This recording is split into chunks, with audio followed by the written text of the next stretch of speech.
Science Journal for Kids and Teens presents How Can We Protect Valuable Marine Habitats for Fisheries? Adapted from the original peer-reviewed paper in the journal Fisheries Management and Ecology, published on May 25, 2022. Research conducted by Samantha Blampied, Emma Sheehan, Francis Binney, Martin Attrill, and Sion Rees from Plymouth University in the UK and from the Government of Jersey Marine Resources. See additional information about the authors in the accompanying PDF. Read by Miranda Wilson. Abstract. Have you ever wondered where the fish you eat comes from? Many fisheries all over the world are declining and need protection. But it is hard. Fishery species don't stay in one place. In fact, many fishery species use many habitats over their lifetime. Marine Protected Areas, or MPAs, can help protect marine ecosystems and fisheries. They can restrict fishing or ban harmful fishing equipment. We wanted to understand the role that MPAs and different habitats have in supporting fisheries. So we looked at data from fisheries in Jersey and France. We found that subtidal sediments were the most valuable habitats, yet they were the least protected by MPAs. We also found that different species were protected to varying degrees depending on the habitats they relied on. It will be important to consider species habitat use when designing management plans for fisheries in the future. Introduction. Marine ecosystems are very valuable. People depend on them for food and recreation. Marine ecosystems can help people make money through tourism and commercial fisheries. They can also provide protection from storms and help stabilize the shoreline. The things that healthy ecosystems do for us are called ecosystem services. It is important that we sustainably manage marine ecosystems. That way, we can maintain the ecosystem services they provide. One way to help is to manage marine ecosystems by protecting them.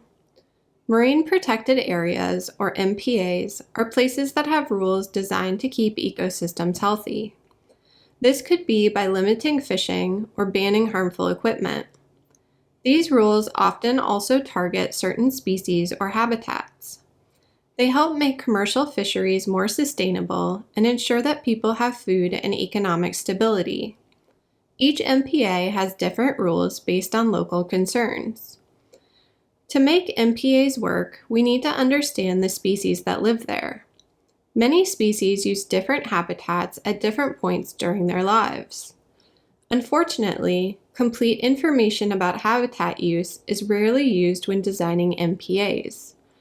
We were curious about how well MPAs protected habitats that were important to fishery species. We also wanted to know how valuable those habitats were. Luckily, we found a good case study to help us answer our questions. Jersey, a self-governing dependency of the UK, and France share fishing grounds. There are a variety of habitats in the area. There are also multiple MPAs within the fishing grounds, making up 6.5% of the area. Bottom-towed fishing gear is prohibited in the MPAs because it can destroy bottom habitats. It can also disrupt or kill species that live there. The information we gained will help us design better sustainable management plans for the future. Here in the photo, you can see bottom-towed fishing gear drags nets and weights along the seafloor. It can damage habitats and kill unintended organisms. You can see the weights along the bottom of the net and floats along the top to hold the net open.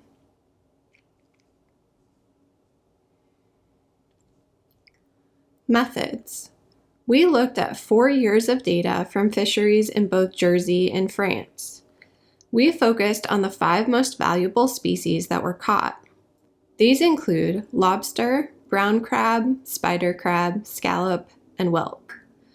We calculated the mean annual profit of each country for their catch as a whole, as well as for each species separately. This is called the landings value. Next, we figured out what different habitat types were in the fishing grounds. We divided the habitats into 5 categories: intertidal, subtidal hard substrate, subtidal sediment, seagrass, and marl. We looked at previous research to learn about the habitats our species used.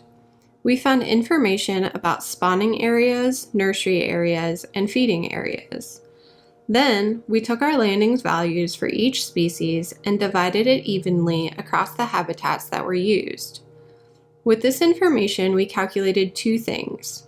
1, the landings value of the fishery as a whole that comes from each habitat, and 2, the overall landings value of each habitat as a percentage that was protected within MPAs. Here in Figure 1, you can see the location of Jersey in the Normanno-Breton Gulf between the UK and France. The shaded areas show shared fishing grounds. The smaller green areas show the locations of the 3 MPAs that prohibit bottom-towed fishing gear. In the upper right, you can see where the Normanno-Breton Gulf is outlined by a green square. In the upper left, you can see the scale for the larger map, and on the X and Y axes, you can see the longitude and latitude of the area.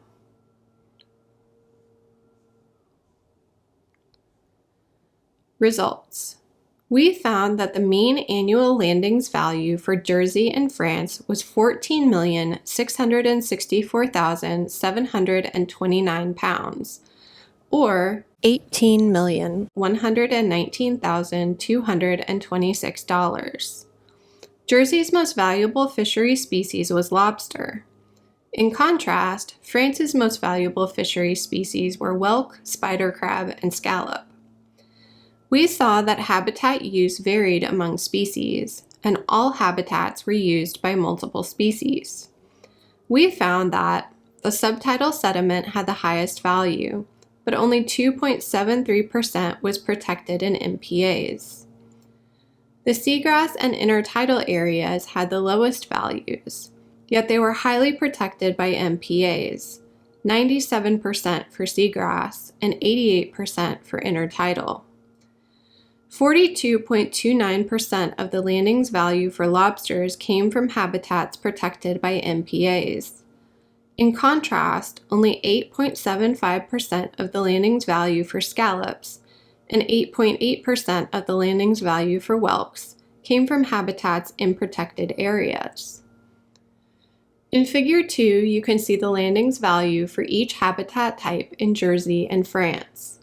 On the x-axis, you can see each habitat type from left to right: marl, intertidal, seagrass, subtidal hard substrate, and subtidal sediment. On the y-axis, you can see the mean annual landings value in pounds. Purple colors indicate areas that are unprotected, while orange colors indicate areas that are protected in MPAs. Looking at the graph, which habitat is the most valuable? What about the least? Discussion. Habitat use needs to be a consideration in fishery management plans. Many habitats contribute to the landings value of fishery species. Species use different habitats over their lifetimes. They may not be able to switch habitats if one gets destroyed. Subtidal sediment was the most valuable habitat in our study, but it was the least protected. Both Jersey and France use bottom-towed fishing gear to catch scallops in subtidal sediment. The same habitat supports lobster in its early life cycle, which is a more valuable species for Jersey fisheries. Any future management plan needs to consider both Jersey's and France's fisheries. It will also need to balance potential habitat destruction and commercial profit to be sustainable. Unfortunately, a lot of MPAs do not protect all habitats equally from harmful fishing practices. It could be helpful to have MPAs with lots of habitat types that restrict bottom-towed fishing gear. This would help maintain biodiversity, habitat connectivity, and value for fisheries. It could also add economic value to activities such as recreational fishing, diving, and tourism. Conclusion: healthy marine ecosystems provide food, tourism opportunities, and protection from storms. We can help marine ecosystems by protecting them from harmful practices. If you eat fish, make sure it is sustainably caught. You can find more information from MCS Good Fish Guide and Seafood Watch. See how you can get involved in nearby ocean protection organizations. Or you can also contact your local representatives about new MPAs or protected areas near you. Thank you for listening to this recording. Visit our website, sciencejournalforkids.org, for more free science teaching resources.